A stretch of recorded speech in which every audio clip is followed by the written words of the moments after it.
Assalamualaikum warahmatullahi wabarakatuh. Shalom, Om Swastiastu, Namo Buddhaya, dan salam kebajikan bagi kita semua. Kami dari kelompok 10 dengan beranggota Jaslyn 2351135, Juliet Santika Sahyawati 2351097, dan juga Yorilim 2351067. Ingin mempresentasikan hasil artikel kami untuk memenuhi ujian akhir semester mata kuliah Hukum Perdagangan Elektronik dan Keamanan Transaksi yang diampu oleh Ibu Nadia Carolina Welly dan juga Bapak Hari Sutradi Semadi. Dengan judul kami yaitu Cross Border E-commerce Legal Standard between Indonesia Laws and the European Union, atau dalam bahasa Indonesianya standar hukum perdagangan atas negara antara Indonesia, Laos, dan juga Uni Eropa. Pada bagian latar belakang ini, penelitian ini berangkat dari fenomena meningkatnya transaksi cross-border e-commerce sebagai dampak dari globalisasi dan kemajuan teknologi digital. Transaksi lintas batas negara semakin mudah diakses dan juga dinikmati karena keterjangkauan internet dan pesatnya perkembangan platform digital. Namun, perkembangan ini membawa tantangan hukum juga karena setiap negara memiliki regulasi yang berbeda terkait dengan perlindungan hukumnya, perlindungan hukum terhadap konsumen, standar mutu produk, dan juga mekanisme penyelesaian sengketa. Indonesia, Laos, dan juga Uni Eropa dipilih karena masing-masing mewakili tingkat kematangan regulasi yang berbeda. Indonesia sebagai negara yang berkembang dengan regulasi cukup lengkap, tapi belum maksimal, dan juga Laos yang masih berada pada tahap awal pembentukan kerangka hukum digital, dan adanya Uni Eropa yang sebagai standar perlindungan konsumen yang paling komprehensif. Kesenjangan regulasi ini penting untuk dipelajari karena mempengaruhi kepastian hukum, akses konsumen terhadap informasi, dan juga efektivitas penyelesaian sengketa lintas batas. Penelitian sebelumnya umumnya hanya berfokus pada perlindungan konsumen dalam konteks domestik atau membahas e-commerce secara umum saja tanpa membandingkan standar hukum lintas negara. Dan itu juga masih sedikit kajian yang secara langsung mengkaji 3 yurisdiksi dengan level regulasi yang berbeda serta mengaitkannya dengan isu spesifik seperti standar mutu produk dan juga mekanisme penyelesaian sengketanya.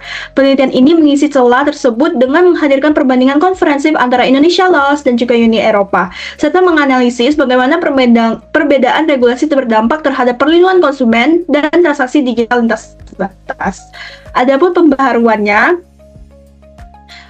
kebaharuan dalam penelitian ini terletak pada beberapa aspek penting, yaitu penelitian ini menghadirkan analisis komparatif antara 3 yurisdiksi sekaligus antara Indonesia, Laos, dan juga Uni Eropa, yang jarang dilakukan dalam penelitian sebelumnya. Kebanyakan studi hanya membandingkan 2 negara saja atau membahas e-commerce dalam konteks domestiknya.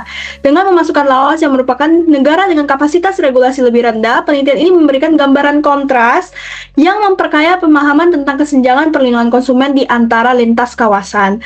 Penelitian ini juga mengintegrasi kita antara analisis standar produk, transparansi informasi, dan juga mekanisme penyelesaian sengketa yang dalam satu kerangka pembahasan. Pada penelitian sebelumnya, aspek-aspek tersebut biasanya dikaji terpisah.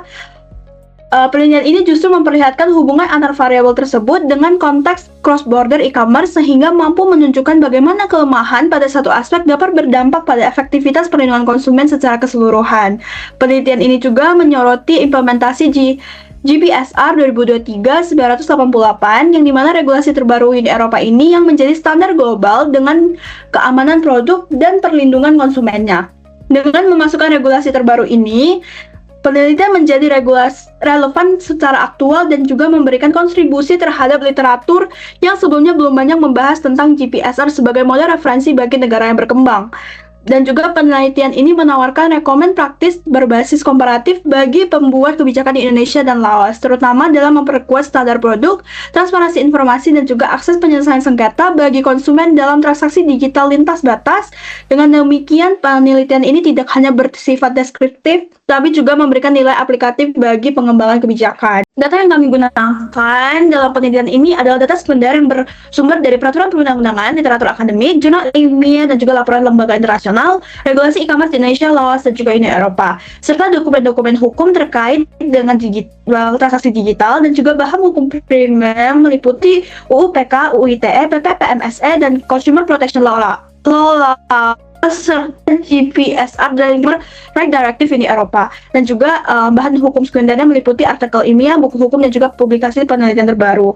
Di dalam penelitian ini juga merujuk pada realitas kondisi e-commerce lintas negara yang masih menyisakan banyak kelemahan, seperti rendahnya transparansi informasi produk, sulitnya penegakan tanggung jawab pelaku usaha asing, dan juga minimnya mekanisme sengketa lintas yurisdiksi yang efektif, terutama di Indonesia dan di Laos. Sementara itu, penggambarannya bagaimana seharusnya regulasi ini bekerja, yaitu memberikan kepastian hukum, melindungi konsumen, menyediakan mutu yang jelas, serta menyelenggarakan mekanisme yang adil dan juga mudah diakses. Uni Eropa menjadi contoh ideal antara DASIN dan DASA lainnya karena memiliki regulasi harmonis dan juga integritas yang dapat menjadi model bagi negara yang berkembang. Dalam rumusan ini kami mengkaji dua rumusan masalah, yaitu kami membahas bagaimana perbandingan pengaturan hukum terkait standar produk dalam memastikan transparansi informasi dan juga jaminan mutu Indonesia, Laos, dan juga Uni Eropa. Dan rumusan yang kedua yaitu kami membahas bagaimana mekanisme penyelesaian sengketa perlindungan konsumen diatur di dalam transaksi e-commerce lintas negara dari ketiga yurisdiksi tersebut. Penelitian ini menggunakan metode penelitian hukum normatif dengan pendekatan kualitatif yang dimana metode normatif dipilih karena fokus penelitiannya adalah analisis norma hukum, regulasi, dan juga dokumen legal yang mengatur perdagangan elektronik lintas batas. Pendekatan perundang-undangan digunakan untuk menelaah seluruh peraturan yang relevan sehingga pendidikan komparatif digunakan untuk membandingkan kerangka hukum ketiga yurisdiksi tersebut. Penelitian ini menggunakan dua pendekatan utama, yaitu pendekatan antara perundang-undangan dan pendekatan perbandingan. Pendekatan perundang-undangan digunakan untuk menganalisis regulasi e-commerce di masing-masing wilayah mulai dari UU PK, PPMSE, hingga GPSR Uni Eropa. Sementara itu, untuk pendekatan komparatif digunakan untuk mengidentifikasi bersama perbedaan dan juga pendekatan dan juga implikasi hukum dari ketiga yurisdiksi tersebut dalam cross-border e-commerce. Melalui kombinasi kedua pendekatan ini, penelitian menghasilkan pemahaman yang komprehensif mengenai kualitas regulasi Indonesia, Laos, dan juga Uni Eropa. Selanjutnya, untuk pembahasan mengenai rumusan masalah kita akan dijelaskan oleh rekan saya. Untuk menjawab rumusan masalah, pada pembahasan pertama ini akan menjawab bagaimana pengaturan hukum terhadap standar produk dalam memastikan transparansi informasi dan jaminan mutu produk di negara Indonesia, Laos, dan Uni Eropa.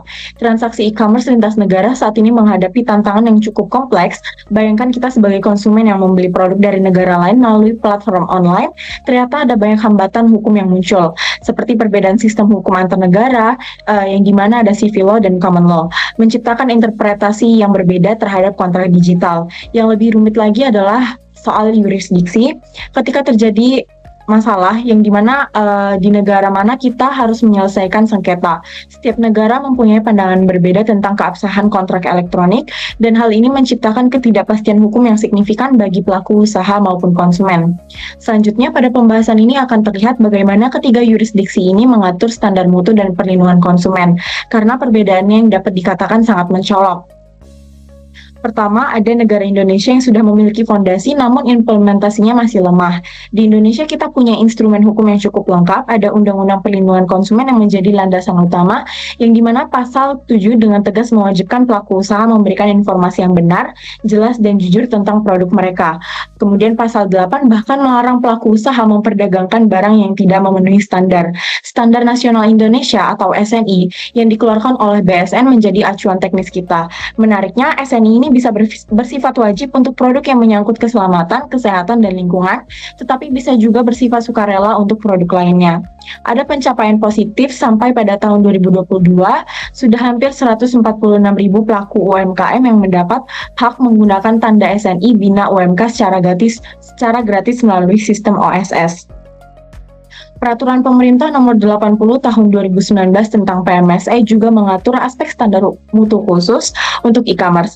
Pasal 13-nya mewajibkan pelaku usaha menyediakan informasi yang benar, jelas, dan jujur tentang barang yang diperdagangkan. Namun ada masalah serius dalam implementasi atau penerapannya. Jika dilihat dari teori kepastian hukum Jean-Michel Otto, hukum baru efektif bila aturannya jelas. Instansi pemerintah menerapkannya secara konsisten dan juga warga mematuhinya. Di Indonesia, meskipun SNI dan Undang-Undang Perlindungan Konsumen sudah ada, implementasinya masih lemah karena yang pertama, kapasitas pengawasan terbatas untuk ribuan transaksi e-commerce lintas batas. Kemudian yang kedua, banyak produk impor tidak memenuhi standar nasional Indonesia tetapi tetap beredar tanpa sanksi. Dan kemudian yang ketiga, kesadaran konsumen tentang hak-haknya itu masih rendah. Selanjutnya masuk ke negara Laos yang regulasinya masih dalam tahap awal. Laos sebagai negara berkembang masih berada di tahap yang lebih mendasar. Consumer Protection Law Number 2 tahun 2010 menjadi instrumen utama mereka. Artikel 5 menekankan perlindungan konsumen harus berjalan bersama promosi produksi dalam negeri dengan menjamin kualitas dan standar produksi, impor, serta distribusi. Artikel 19 sebenarnya sudah cukup detail mengatur kewajiban pelabelan, mulai dari jenis barang, merek dagang, lokasi produksi, negara asal, harga, jumlah, kualitas, berat, dan juga komponen. Dan juga ada petunjuk penggunaan hingga tanggal kadaluarsa. Informasi ini harus akurat dan tidak boleh melebih-lebihkan. Pada 2014, Laos mengesahkan Law on Standardization Number 55 yang menjadi dasar pengembangan sistem standarisasi nasional. Department of Standards and Metrology di bawah Kementerian Perindustrian dan Perdagangan bertugas mengembangkan standar nasional.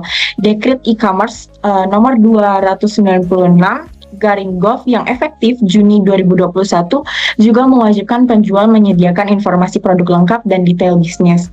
Yang menjadi tantangan bagi negara Laos itu yang pertama tidak punya standar nasional terpusat seperti SNI Indonesia, kemudian fragmentasi kewenangan di 4 sektor berbeda tanpa koordinasi yang jelas, kemudian belum punya organisasi standar independen, dan juga sebagian besar produk belum memiliki label bahasa Lao yang memadai. Dan yang terakhir, belum mempublikasikan regulasi teknis secara reguler. Dan yang terakhir, untuk Uni Eropa yang sudah cukup matang dalam regulasi pelindungan konsumennya. Kalau Uni Eropa ini benar-benar sudah menunjukkan tingkat kepastian hukum yang sangat kuat. General Product Safety Regulation atau GPSR EU 2023 nomor 988 yang efektif 13 Desember 2024 menggantikan GPSD 2001 nomor 95 isi yang dimana ini adalah tonggak baru dalam perlindungan konsumen di era digital. Yang menarik dari GPSR adalah kekuatan hukumnya yang unik karena regulasi ini berlaku langsung di semua negara anggota Uni Eropa tanpa perlu harmonisasi rumit ke hukum nasional masing-masing.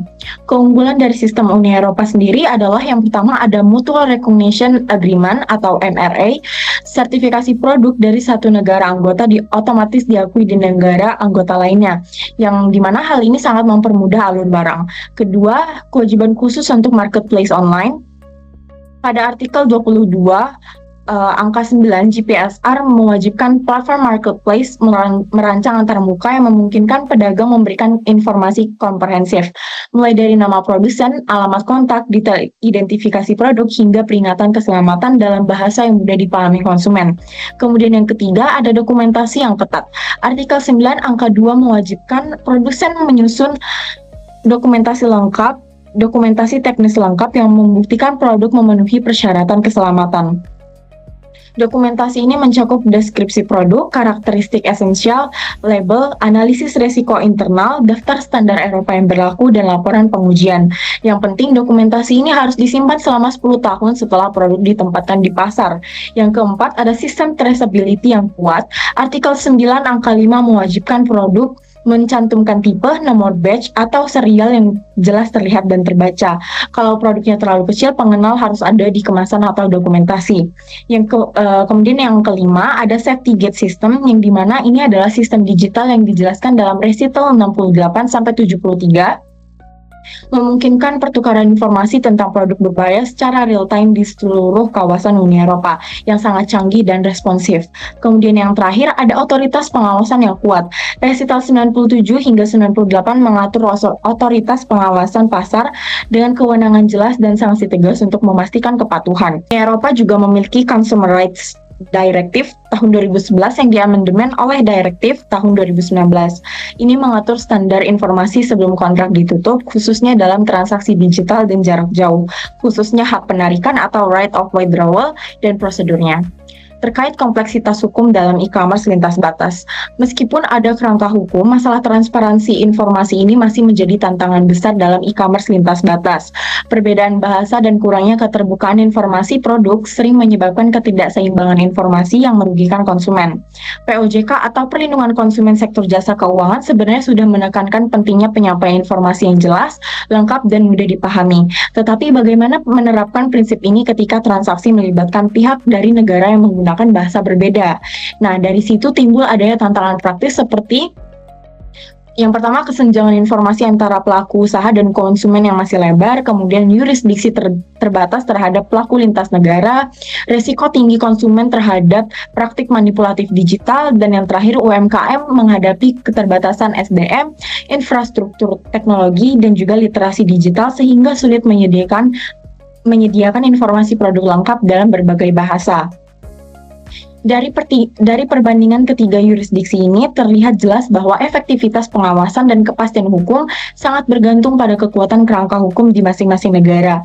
Uni Eropa menunjukkan bahwa dengan regulasi yang komprehensif, sistem pengawasan yang terintegrasi, dan kewajiban yang jelas bagi semua pihak dalam rantai distribusi, dan juga perlindungan konsumen dalam e-commerce lintas batas bisa berjalan efektif.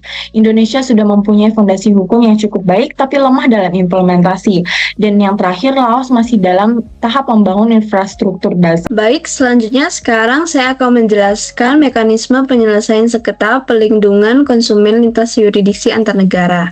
Nah, seperti yang kita tahu, penyelesaian sengketa konsumen dalam transaksi lintas negara semakin krusial dengan seiring pesatnya perkembangan konsumsi digital di Indonesia. Di mana di Indonesia Undang-Undang Nomor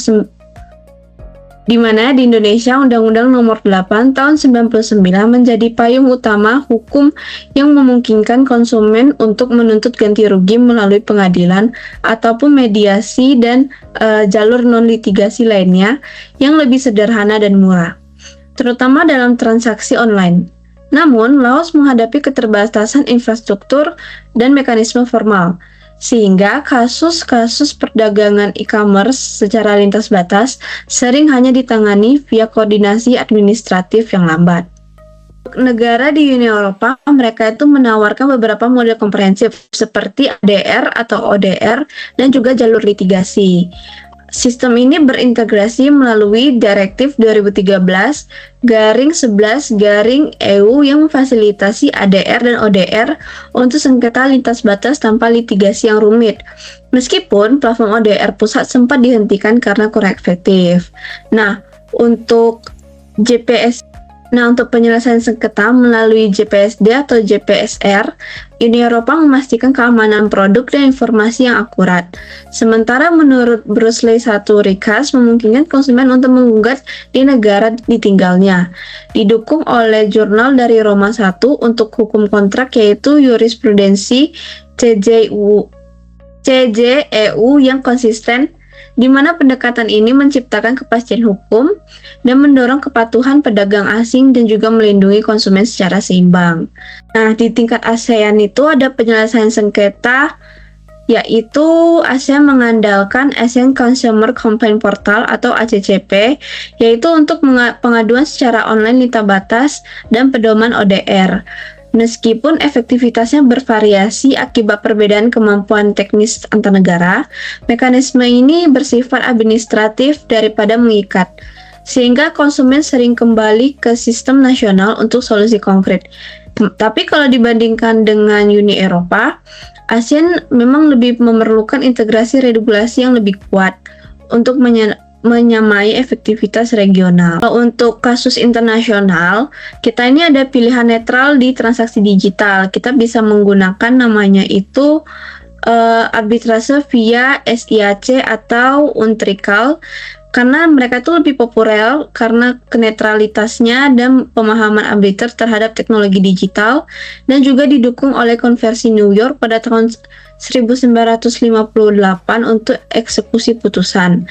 Tapi untuk kasus kayak gini itu mereka memerlukan klausul arbitrase tertulis dalam kontraknya, di mana banyak konsumen tidak sadar klausul ini dalam syarat yang panjang, sehingga terjebak pada mekanisme nasional yang kurang efektif. Dan juga pendidikan kontrak digital esensial agar konsumen memanfaatkan haknya melawan perusahaan besar. Dan juga di sini bisa kita lihat ada tabel komparatif dari pembahasan kedua. Dasar hukum yang dianut oleh Indonesia adalah Undang-Undang Nomor 8 Tahun 99 tentang Perlindungan Konsumen, Undang-Undang Nomor 1 Tahun 2024 tentang ITE, dan PP Nomor dan juga PP nomor 80 tahun 2019 tentang PMSE. Untuk Laos sendiri, mereka menggunakan dasar hukum Consumer Law Protection dan juga prosedur administratif. Untuk Uni Eropa, mereka menggunakan ADR Directive, ODR Regulation, dan juga menggunakan dasar hukum dari Brussels-Russell dan Rome Regulation. Untuk lembaga pengawasnya sendiri di Indonesia memiliki pengadilan, Kementerian Perdagangan, dan Kementerian Informatika. Untuk Laos sendiri, mereka diselesaikan oleh kementerian terkait. Untuk Uni Eropa, mereka diawasi oleh Badan ADR Nasional dan platform ODR. Cuma untuk platform ODR ini mereka hanya terakhir dipakai itu di tahun 2025 saja. Transparansi informasi produk. Nah, di Indonesia sendiri masih ada ketidakjelasan informasi produk sehingga sering memicu sengketa. Namun untuk jalur penyelesaiannya itu juga masih terbatas. Jadi untuk Indonesia masih perlu dikembangkan lagi. Untuk Laos sendiri, konsumen sulit untuk menggugat ketika informasi tidak lengkap. Untuk Uni Eropa, informasi produk menjadi dasar kuat sengketa di ADR maupun ODR. Kelebihan sistem dari negara Indonesia yaitu proses non-litigasinya yang mudah diakses dan murah untuk sengketa domestik. Sedangkan untuk Laos, prosedur administratifnya itu lebih sederhana, dan juga untuk Uni Eropa, konsumen dapat menggugat di negara domisili ataupun juga melalui ADR yang kuat. Kelemahan dari sistem Indonesia sendiri adalah pada penegakannya, yaitu pelaku asing lemah dan belum ada ODR nasional. Untuk Laos, mereka tidak ada ADR maupun ODR dan hampir tidak dapat mengenai sengketa lintas negara. Untuk negara Uni Eropa sendiri, ODR kan akan dihentikan nih pada tahun 2025 dan belum ada aturan yang membahas kelanjutannya sehingga relatif kompleks aturan yang sekarang. Dan juga ada implikasi dalam cross-border e-commerce, yaitu konsumen sulit memperoleh ganti rugi dari pelaku usaha luar negeri tentu di Indonesia. Untuk yang di Laos, yaitu ada sengketa cross-border electronic e-commerce, tidak terselesaikan dengan efektif, dan juga di Uni Eropa ada sengketanya itu mudah ditangani karena yuridiksinya mereka jelas dan mekanisme mereka ada ADR dan ODR-nya yang kuat. Setelah menjawab kedua rumusan masalah yang telah diuraikan dalam masing-masing pembahasan, dapat ditarik beberapa kesimpulan penting terkait pengaturan hukum standar mutu produk dan perlindungan konsumen dalam konteks e-commerce lintas batas, serta bagaimana mekanisme penyelesaian sengketa perlindungan konsumen di lintas yurisdiksi antar negara tersebut. Kerangka hukum mengenai standar mutu produk dan perlindungan konsumen di Indonesia, Laos, dan Uni Eropa memperlihatkan perbedaan signifikan dalam tingkat kematangan regulasinya. Indonesia telah memiliki dasar hukum yang cukup kuat melalui Undang-Undang Perlindungan Konsumen, kemudian Standarisasi Nasional Indonesia, dan juga PP PMSE. Namun masih menghadapi kendala besar dalam hal implementasi dan pengawasan, terutama pada transaksi lintas batas. Laos sendiri masih berada pada tahap awal pembangunan sistem standarisasi, di mana meskipun telah memiliki Consumer Protection Law dan Law on Standardization, negara ini belum mempunyai standar nasional yang terpadu dan lembaga pengawasan yang memadai. Sebaliknya, Uni Eropa tampil sebagai model paling maju dengan kerangka hukum yang matang seperti General Product Safety Regulation atau GPSR, kemudian Consumer Rights Directive, serta mekanisme internal seperti Safety Gate dan Mutual Recognition Agreement yang menjamin kepastian hukum tinggi bagi pelaku usaha dan konsumen. Perbedaan tingkat kematangan hukum tersebut berimplikasi langsung pada jaminan mutu, transparansi informasi produk, serta efektivitas perlindungan konsumen dalam transaksi lintas negara. Jabaran yang telah kami uraikan dalam masing-masing pembahasan dapat disimpulkan bahwa efektivitas perlindungan konsumen sangat ditentukan oleh kejelasan regulasi, koordinasi kelembagaan, serta penegakan hukum lintas batas. Indonesia meski memiliki perangkat hukum yang relatif lengkap masih lemah dalam pelaksanaan sehingga produk non-SNI tetap marak di pasar. Kemudian Laos menghadapi tantangan yang lebih fundamental berupa lemahnya koordinasi antar lembaga dan keterbatasan kapasitas pengawasan. Sementara Uni Eropa berhasil menciptakan sistem yang komprehensif dengan harmonisasi regulasi, mekanisme penyelesaian sengketa negara melalui ADR atau ODR, serta pengakuan yurisdiksi yang berpihak pada konsumen. Dengan demikian, kesenjangan antara ketiga yurisdiksi tersebut menunjukkan bahwa keberhasilan perlindungan konsumen lintas negara sangat bergantung pada kepastian hukum. Kemudian keselarasan standar teknis dan infrastruktur penyelesaian sengketa yang adaptif terhadap dinamika perdagangan digital global. Nah, sampailah kita pada penghujung presentasi mengenai artikel kami yang dimana sesuai dengan struktur latar belakang hingga kesimpulan beserta lengkap dengan daftar pustaka yang telah sesuai.